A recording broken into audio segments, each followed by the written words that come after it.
Hoje de manhã nós tivemos um culto onde o Senhor falou poderosamente. Eu oro para que Ele fale com você nessa noite também. Lucas capítulo 2.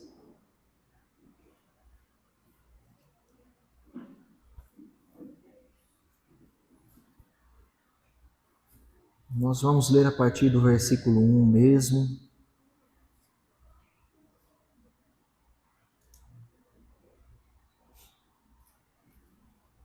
Aleluia. Quem achou, diga amém. Quem não achou, eu não vou pedir para você falar nada, mas o seminário da nossa igreja já está com inscrições abertas. Seminário Teológico Carisma. Só você entrar no site, que tem como fazer online, e você vai ficar muito bom de Bíblia, né? Eu quero pedir para você marcar a sua Bíblia, e se você puder levantar ela aí para o alto, se tiver com o seu celular também, e que juntos nós possamos declarar o nosso amor pela palavra, através da nossa confissão de fé. Vamos juntos no 3? 1, 2, 3. Essa é a minha Bíblia. Eu sou o que ela diz que eu sou. Eu tenho o que ela diz que eu tenho. E eu posso fazer o que ela diz que eu posso fazer. Hoje eu serei tocado pela palavra de Deus. Eu audaciosamente confesso que a minha mente está alerta e que o meu coração está receptivo e que eu estou pronto para receber da incorruptível, indestrutível e sempre viva semente da palavra de Deus. Eu nunca mais serei o mesmo. Nunca. Em nome de Jesus. Amém. Abraça a sua Bíblia, oremos ao Senhor. Pai, nós te louvamos por sua bondade e misericórdia e pedimos, Senhor, que nessa noite o Senhor fale conosco através da sua palavra.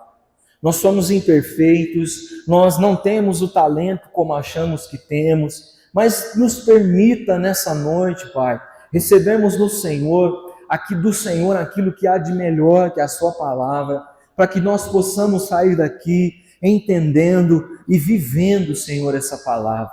Nós oramos a Ti, bendizemos o Teu nome, em nome de Jesus. Amém. Ainda de pé, diz assim a palavra do Senhor no livro de Lucas, capítulo 2. Naqueles dias, César Augusto publicou um decreto ordenando o recenseamento de todo o Império Romano. Esse foi o primeiro recenseamento feito quando Quirino era governador da Síria. E todos iam para a cidade natal a fim de alistar-se. Assim, José também foi na cidade de Nazaré, da Galileia, para a Judéia, para Belém, cidade de Davi, porque pertencia à casa e à linhagem de Davi. Ele foi a fim de alistar-se com Maria, que lhe estava prometida em casamento e esperava um filho. Enquanto estavam lá, chegou o tempo de nascer o bebê, e ela deu à luz o seu primogênito, envolveu-o em panos e colocou-o numa manjedoura, porque não havia lugar para eles na hospedaria. Havia pastores que estavam nos campos próximos e durante a noite tomavam conta dos seus rebanhos. E aconteceu que um anjo do Senhor apareceu-lhes e a glória do Senhor resplandeceu ao redor deles e ficaram aterrorizados. Mas o anjo lhes disse: não tenham medo, eu estou trazendo boas novas de grande alegria que são para todo o povo. Hoje, na cidade de Davi, lhes nasceu o Salvador, que é Cristo, o Senhor. Isso lhes servirá de sinal. Encontrarão um bebê envolto em panos e deitado numa manjedoura. De repente, uma grande multidão do exército celestial apareceu com um anjo, louvando a Deus e dizendo: glória a Deus nas alturas e paz na terra aos homens, aos quais Ele concede o seu favor. Quando os anjos os deixaram e foram para os céus, os pastores disseram uns aos outros: vamos a Belém e vejamos isso que aconteceu e o que o Senhor nos deu a conhecer. Então correram para lá e encontraram Maria e José e o bebê deitado na manjedoura. Depois de o verem, contaram a todos os que lhe fora dito a respeito daquele menino. E todos os que ouviram o que os pastores diziam ficaram admirados. Maria, porém, guardava todas essas coisas e sobre elas refletia em seu coração. Os pastores voltaram glorificando e louvando a Deus por tudo o que tinham visto e ouvido, como lhes fora dito. Você pode se assentar. Você certamente deve conhecer muito bem essa passagem que nós lemos. E essa passagem é a passagem oficial do primeiro Natal do universo. Você está comigo aqui? Foi o dia que Jesus nasceu. Eu tenho algumas informações para te dar que eu acho que você já conhece, mas não custa a gente reforçar. Jesus não nasceu no dia 25 de dezembro, amém? Ele não nasceu nessa data. No século III dizia-se, a igreja cristã dizia que o dia de comemorar o Natal era o dia 20 de maio. Depois, no século VI, dia 6 de janeiro. Depois, no século VIII, dia 25 de dezembro. Nos países orientais das igrejas cristãs, dia 7 de janeiro. Para os testemunhos de Jeová, dia 24 de março. Para algumas igrejas batistas como a nossa, segundo domingo de abril, junto com a Páscoa. Enfim, são muitas e muitas datas para falar a respeito do Natal. Então eu tenho uma notícia para você. Não se apegue à data, se apegue a Cristo. Nós não estamos e não devemos estar presos em uma data, porque o que interessa, além dele ter nascido, é que ele ressuscitou e ele está conosco aqui, agora, nesse culto, nesse lugar, comigo e com você. Você está comigo aqui?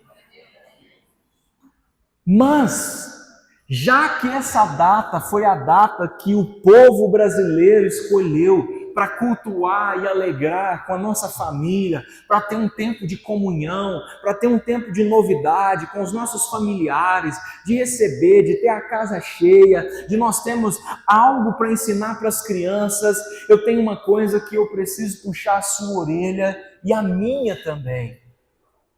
Se nós formos comemorar o Natal no dia 25 de dezembro, meus irmãos, a primeira coisa que nós precisamos entender é que o Natal não é sobre um velhinho com um gorro na cabeça vermelho. Ele é sobre Jesus que derramou um sangue precioso para nós. E eu digo isso porque se eu for lá agora na salinha das crianças, se eu achar uma que vai saber me falar que Natal é sobre o nascimento de Cristo e não é sobre Papai Noel, eu acredito que vai ser um milagre. Então nós precisamos pregar a mensagem que não é sobre o pinheiro, é sobre uma cruz. Você está comigo aqui? Só para a gente fechar com uma frase bem no seu coração. Não é tempo de Papai Noel, é tempo de Papai do céu. Você está comigo aqui em nome de Jesus? Na quarta-feira eu não pude estar aqui, eu estava com os familiares da minha esposa, lá na cidade dela, e eu fiquei sabendo que teve uma palavra que o sábio pregou maravilhosa sobre o Natal. E eu tive que ligar para ele e até perguntar para ele, irmão, o que você pregou? Porque senão nós vamos repetir a mesma mensagem de novo. E eu creio em nome de Jesus que foi tremendo e poderoso mesmo. Gente me ligou falando que saiu do culto chorando com a presença de Jesus nesse lugar. Mas eu entendo que hoje talvez seja uma continuação da palavra que o nosso irmão pregou. Porque se nós cremos que essa época é uma época de nós trazermos à memória que Cristo nasceu, talvez essa história tenha muito a nos revelar sobre como ter um Natal perfeito. Você está comigo aqui? Quando a gente faz algo pela primeira vez, a gente marca, porque ali a gente está criando a partir daquele primeiro evento, daquele primeiro advento, a gente está colocando ali um padrão de qualidade. E nessa noite eu quero te mostrar um padrão de qualidade que Cristo espera de nós, não só no Natal, que foi na quarta-feira, mas de hoje até o primeiro dia do ano chegar, para que os nossos dias sejam dias poderosos de natais, nascendo de Jesus, nascendo no nosso coração todos os dias. Você está comigo aqui? Então, nessa noite, nós vamos refletir sobre um Natal que transforma vidas. Eu não sei você, mas eu quero ter a minha vida transformada em nome de Jesus. Eu estou olhando aqui no meu relógio e hoje é dia 29 e eu creio que ainda faltam 3 dias para o Senhor fazer milagre nas nossas vidas e o ano de 2024 ser um ano excelente. Você crê nisso em nome de Jesus? Então eu quero te convidar para nós lermos a palavra do Senhor.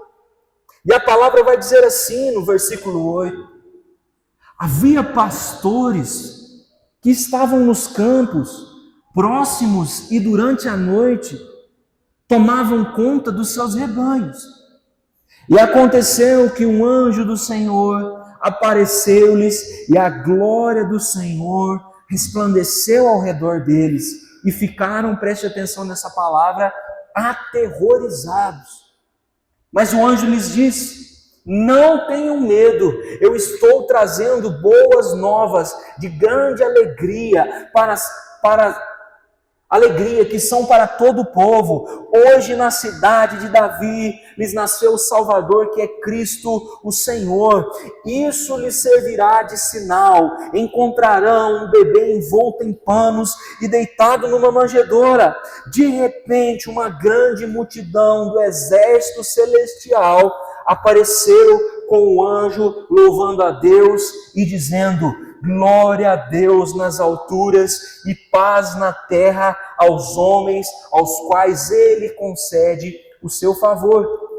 Quando os anjos os deixaram e foram para os céus, os pastores disseram uns aos outros: vamos a Belém e vejamos isso que aconteceu e que o Senhor nos deu a conhecer.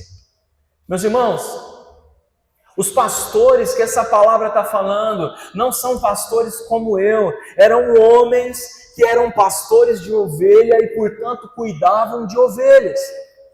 E essa história está dizendo que enquanto Maria está tendo as suas primeiras contrações de parto, esses homens estão lá no campo, trabalhando, cuidando das suas ovelhinhas, cuidando das suas tarefas, dos seus serviços, e de repente, no meio do campo, no meio de uma noite, no meio do nada, um anjo do céu aparece para eles, e a reação deles é natural. O texto diz que eles ficam aterrorizados.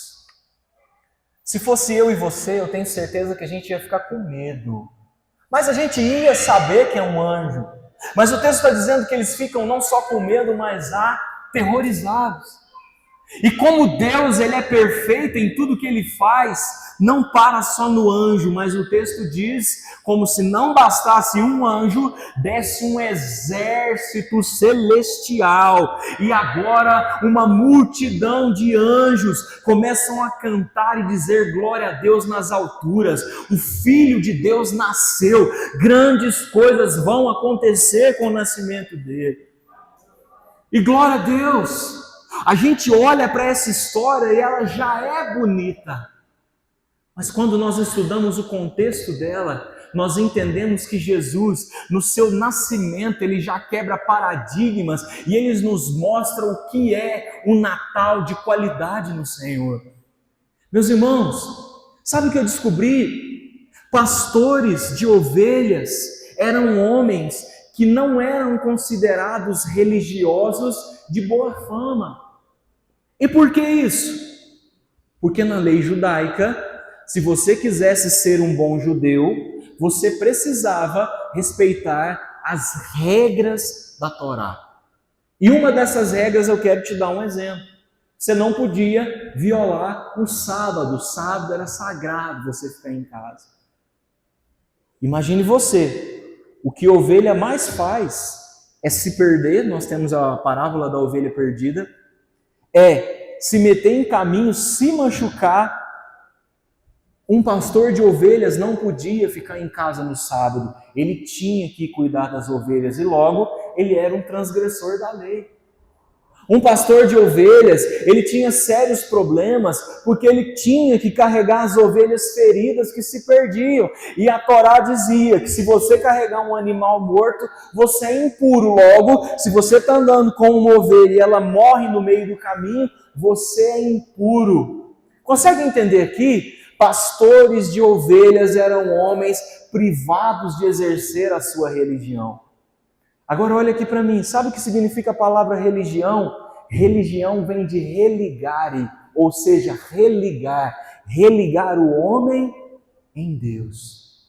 E aqueles homens, sendo pastores de ovelhas, eles eram desligados completamente de ter uma vida e um relacionamento com Deus. Agora nós começamos a entender por que aqueles pastores, quando veem os anjos, eles ficam aterrorizados. Eles não estavam acostumados a ter um relacionamento onde anjos descem para falar com eles. Eles estavam aterrorizados porque talvez nunca na vida deles eles tiveram uma experiência de entrar dentro de um templo e escutar um louvor e falar: uau, isso aqui é a presença de Deus. E de repente os anjos estão lá fazendo um coral do lado deles e cantando para Deus. Meu irmão, isso aqui revela a nós algo poderoso. O Senhor Jesus, ele não escolheu no dia do seu primeiro nascimento ir dentro de um templo e chamar os sacerdotes que oravam mais para ir comemorar que ele tinha nascido. Ele não foi nos melhores, nos mais santos, nos mais bem desenvolvidos espiritualmente, não. Esse texto diz que Jesus escolheu para comemorar o Natal dele, não homens religiosos, mas ele foi no meio do pasto buscar homens que estavam completamente desligados de Deus para os ligarem de novo. E sabe, Natal é sobre isso, é sobre nós nos conectarmos com Deus de novo. E se alguém nessa noite está desligado do Senhor, eu tenho uma notícia para você: Ele nos chama para nos religarmos com Ele de novo, para sermos um com Ele de novo. Eu e a Vitória, nós vínhamos conversando durante a viagem, nós comentávamos: o nosso ano começa tão bem.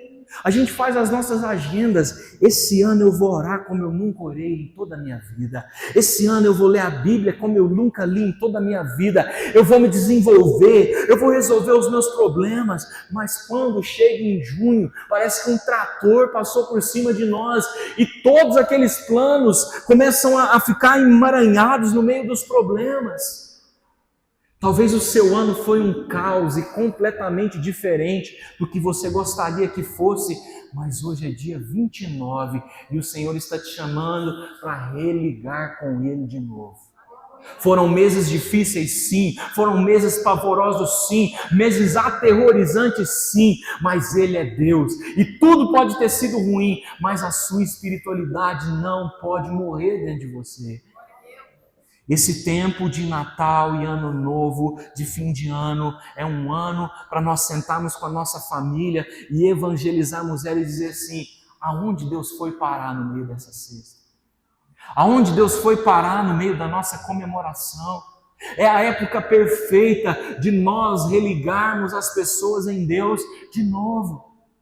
Sabe aquela canção que nós cantamos? Aquele fio que se rompeu da nossa alma até a Deus, o sangue santo costurou em suas linhas de amor. São essas linhas de amor de Jesus que têm que ser passadas nos fios que se romperam do nosso relacionamento com Ele. É para hoje que Ele está nos chamando, para voltarmos a termos comunhão com o Senhor.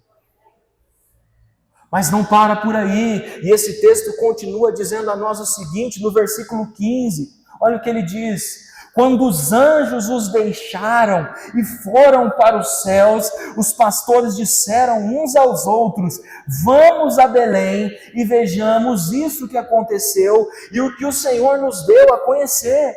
Então correram para lá e encontraram Maria e José e o bebê deitado na manjedoura. Meus irmãos, eles viram tudo aquilo, mas eles ganharam uma missão. Eles precisavam agora sair da onde eles estavam e ir em direção a Belém, procurar esse menino que estava enrolado, como o texto diz, no meio de panos tão simples. E quando eles achassem esse menino, ali estava o Filho de Deus. Tem duas coisas que eu vejo nesse texto. A primeira é que quando Deus ele nos religa com Ele, Ele nos dá uma missão. Você vai virar para esse irmão que está do seu lado, sem vergonha nenhuma. Você não vai precisar responder para ele, mas você vai fazer uma pergunta para esse irmão que está do seu lado. Pergunta para ele assim: qual é a missão que Deus te deu?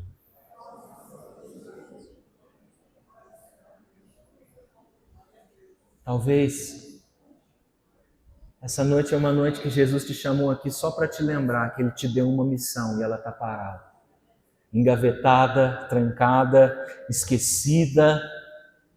Todos nós, filhos de Deus, a quais Ele nos revelou o mistério de sua glória, temos uma missão. E meu irmão, se ela está parada, eu não sei se vai ser logo nesse ano ou no início do ano que vem, mas nós precisamos voltar a correr atrás da nossa missão. Sabe, eu vejo um exemplo tão bobo, mas é uma realidade que muitas vezes pega no coração de nós, que somos pregadores da palavra. Quem nunca ouviu uma profecia, alguém que é pregador aqui da igreja, e nunca ouviu uma profecia assim: olha, Deus manda te dizer que você vai rodar o mundo pregando a palavra de Deus, que Ele vai te dar palavras poderosas para declarar às nações. Glória a Deus. Mas sabe o que eu parei para lembrar? O português não é o idioma principal para se pregar para as nações. O idioma universal para se pregar para as nações é o inglês. E a gente escuta a missão e não se prepara para a missão. Eu e a Vitória já falei com ela, o ano que vem nós vamos correr atrás de um curso de inglês. Se nós vamos falar para as nações, nós precisamos correr para isso. E é um exemplo bobo, mas talvez Deus te dê uma missão e você está esperando a missão acontecer, mas cadê as armas para você ir para a missão, irmão? Vamos para cima em nome de Jesus. Só que esse texto revela algo também para nós que é mais poderoso ainda. Ainda bem que esses pastores do texto não eram brasileiros. Ainda bem que Jesus não nasceu no dia 25 de dezembro. Sabe por quê? Eu fiquei pensando. Se Jesus tivesse nascido no dia 25 de dezembro, e ele tivesse nascido no Brasil, e esses pastores fossem brasileiros, após receberem a missão, sabe como que eles iriam fazer? Bom, hoje é dia 25 de dezembro, vamos esperar o ano virar, e depois vamos esperar o carnaval, e aí quando o carnaval passar, a gente executa a missão que Deus nos deu, porque afinal de contas o Brasil só começa a andar mesmo depois do carnaval, não é assim? Só que olha o que o versículo 15 e 16 dizem sobre a reação desses anjos. Quando os anjos os deixaram e foram para os céus, os pastores disseram uns aos outros: vamos a Belém e vejamos isso que aconteceu e o que o Senhor nos deu. E olha o que diz o versículo 16: então correram para lá e encontraram Maria e José e o bebê deitado na manjedoura. Eles não esperaram o ano virar. Já estava de noite, provavelmente, eles não esperaram o dia amanhecer, eles receberam a missão e eles foram correndo, e eles correram tanto, que eles chegaram lá e Maria e José e Jesus já estavam ali quentinhos, enrolados no pano e esperando a adoração chegar. Meus irmãos, o que eu estou querendo dizer com isso que eu estou falando para você? Nós estamos em uma época de final de ano e talvez eu precise dizer isso para você. A missão que Deus te deu não é para iniciar em fevereiro do ano que vem, quando o carnaval passar. A missão que Ele te deu é para agora. E não são coisas para você esperar o ano virar, é para agora.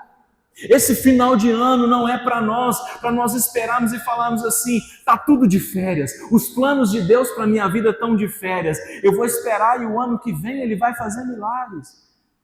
Esse texto está nos encorajando a entender que as promessas de Deus e a missão de Deus é para agora. Se o ano ainda não acabou, ainda é para agora.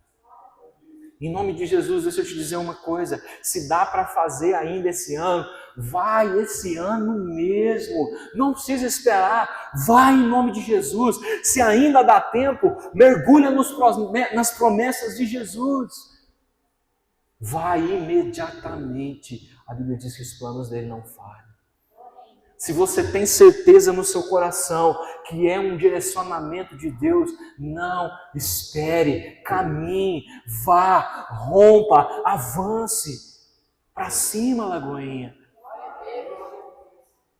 Mas os versículos 17 e 18 também nos ensinam que esse tempo é um tempo de religar, é um tempo de nós avançarmos nas promessas de Deus. Mas os versículos 17 e 18 diz assim: depois de o verem, contaram a todos os que lhe fora dito a respeito daquele menino. E todos os que ouviram o que os pastores diziam ficaram admirados. Maria, porém, guardava todas essas coisas, e sobre elas refletia em seu coração. Os pastores voltaram glorificando e louvando a Deus por tudo o que tinham visto e ouvido, como lhes fora dito. Meus irmãos, aqui tem outro contexto de novo. Os pastores de ovelhas eram homens que, além de não ter direito a exercer a religião deles, eles tinham um outro problema. Devido ao seu trabalho, o contexto da época, a forma de tratamento da sociedade, acreditava-se que pessoas que tinham trabalhos braçais e principalmente rurais eram pessoas que não tinham credibilidade porque não sabiam ler e escrever. Então, logo, eram tratados como analfabetos e não podiam exercer direitos cíveis. E uma coisa que era muito clara no caso dos pastores é que eles não podiam testemunhar em algum tipo de juízo. E presta atenção nisso aqui. Aqueles homens não podiam ler o que a lei falava, porque eles eram proibidos.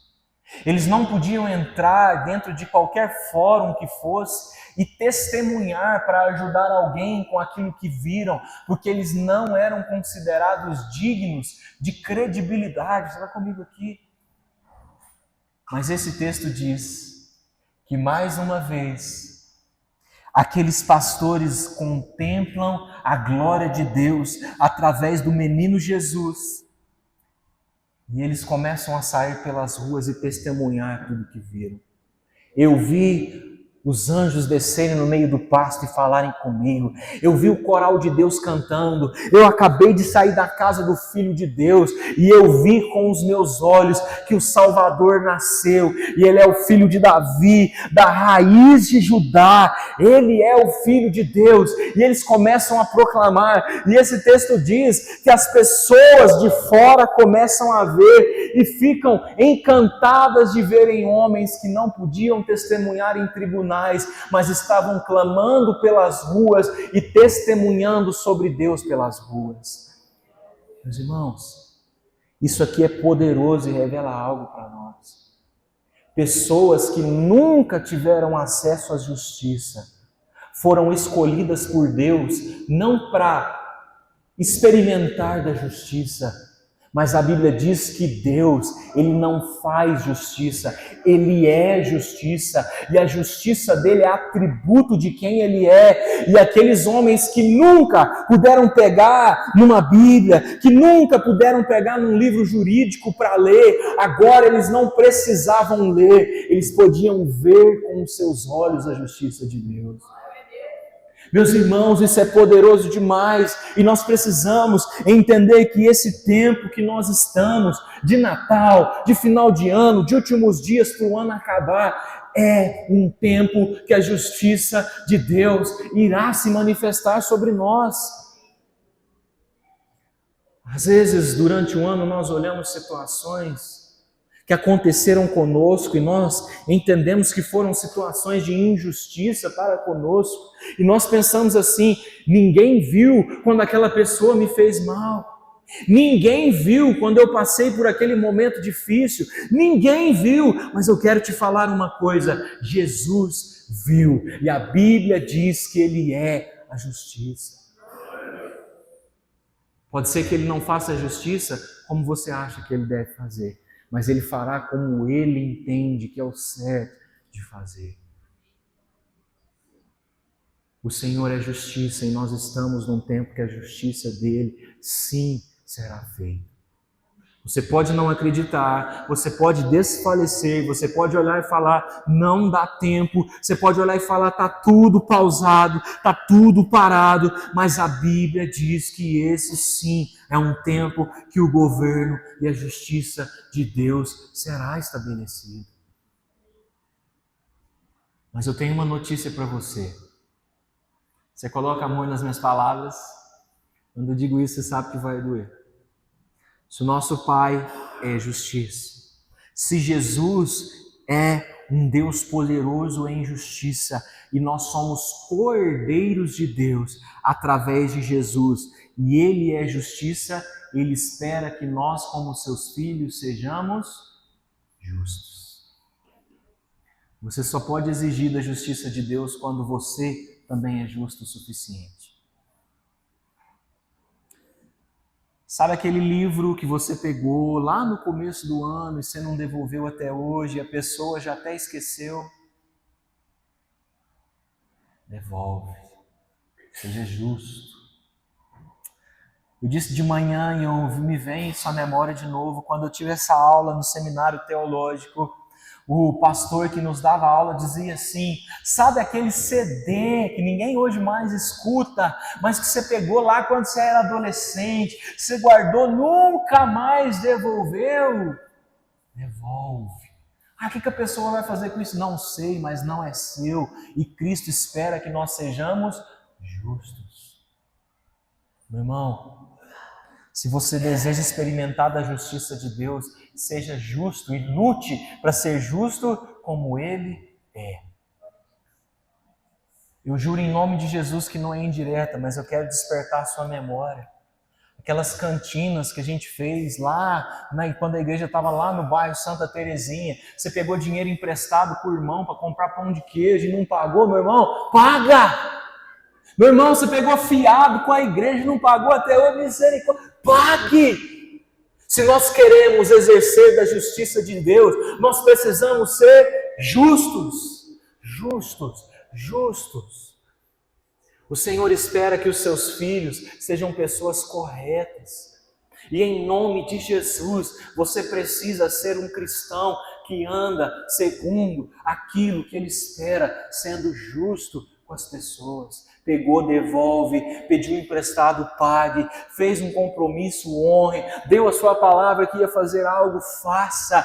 É isso que Cristo espera de nós. E esse é um tempo perfeito para ser um tempo de justiça. Eu prometo a você que o Senhor vai ser um justo juiz, mas Ele vai te ensinar a também ser um homem e uma mulher justa como Ele é, em nome de Jesus. O Senhor tem nos chamado para sermos instrumentos de justiça nesse tempo e a hora é agora. Eu queria chamar os nossos irmãos do louvor e eu queria contemplar com você algo que eu pude perceber claramente nesse texto. O Senhor espera de nós 3 coisas para hoje, até o final desse ano e para o resto das nossas vidas. Que nós possamos religar entre nós e Ele o fruto da nossa religião de verdade, que é nos conectarmos com o Senhor. Que nós possamos exercer a missão que Ele nos deu, e não é para amanhã, mas para agora.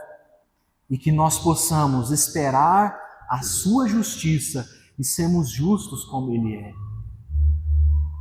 Mas sabe uma coisa que eu percebi nesse texto? Jesus, Ele poderia trazer para nós, vir ao mundo como um rei que Ele é, talvez em um grande palácio em Roma. Ele poderia ter nascido nas pirâmides do Egito. Ele poderia ter aparecido de maneira tão esplendorosa, luxuosa. Mas a Bíblia diz que o Filho de Deus, ele escolhe nascer e ser contemplado e envolvido em panos humildes e ser colocado em uma manjedoura. Os comentaristas dizem que Jesus nasceu em duas alternativas. Ou ele nasceu num curral direto com os animais, ou ele nasceu no alpendre de uma casa e foi colocado numa manjedoura, porque os animais eram amarrados nos postes dos alpendres das casas e usavam do feno para comer, e Jesus foi colocado ali. Isso serve, irmãos, para quebrar de nós o nosso orgulho. Porque enquanto nós queremos tantas e tantas e tantas coisas dessa terra, o Filho de Deus corta o nosso orgulho, mostrando a nós que Ele nasceu em uma manjedoura. Ele não nasceu em berço esplêndido, como nós cantamos no hino nacional, mas Ele nasceu em uma manjedoura. Essa época é uma época que lembra a nós que nós devemos ser humildes como Ele é, ter um coração puro como Ele tem, e ainda que nós não recebamos os presentes que nós gostaríamos, Ele continua sendo um Deus, nos ensinando que nós ainda não chegamos lá, mas durante todo o trajeto Ele esteve conosco. Eu quero te convidar para você ficar de pé em nome de Jesus. E eu gostaria que nós pudéssemos orar ao Senhor. Orar para que Ele possa religar em nós tudo aquilo que nós talvez perdemos ao longo desse ano, nos afastando dEle. Gostaria que nós pudéssemos orar para que a missão que Ele nos deu, Ele nos dê as ferramentas e a coragem necessária para exercer. E gostaríamos que nós pudéssemos orar para que esse Deus de justiça exercesse a justiça dele sobre as nossas vidas e que Ele nos ensine sobre a mais plena humildade que Ele espera de nós. Pai, nessa noite nós clamamos a Ti em nome de Jesus. Esse é o último domingo, o último culto da família do ano, e nesse culto nós oramos, Pai, pedindo não presentes, mas pedindo a Tua presença, nos conectando de novo, nos trazendo comunhão de novo, trazendo, Senhor, tudo aquilo que nós perdemos ao longo desse ano, coisas que foram fazendo com que lentamente nós nos afastássemos da comunhão que nós tínhamos com o Senhor, Pai.